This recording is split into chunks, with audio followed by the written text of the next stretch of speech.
Yun oh. Ako nga pala si Foreman. Isa akong foreman sa construction site.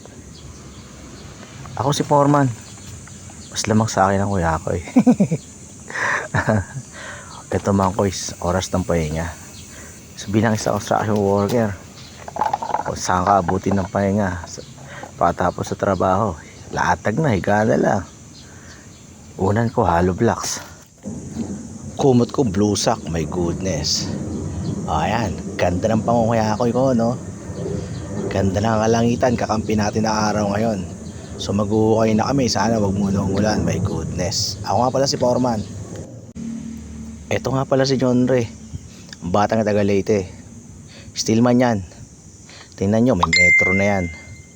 My goodness. Gumagawa nga pala siya ng spacer para sa mga puting. Ayan lang ang tinatrabaho ni John Ray kasi wala pa namang babakalan. Sa panahon pala na yan, pinagyayabang niya sa akin yung martilyo niya. Napakasipag daw niyan. Tsaka yung metro niya daw, kusang nagbibilang, my goodness. Sa kuya-kuy lang naman malakas na si John Ray. Tsaka sa pangangalakal, pag sinabi ko sa kanya magsako ng bakal, masunurin niya si John Ray. Gusto ko na nga itong isama dun sa grupo nila malupiton eh. Kila rin eh. Tama-tama to ron, taga-benta ng bakal, my goodness. Hawak niya pa lang sa sako, alam niyo na kung ilang kilo yun. Sira si John Ray. Yan nga pala si John Ray, batang Leyte yan. Masipag yan. Pag andyan ako.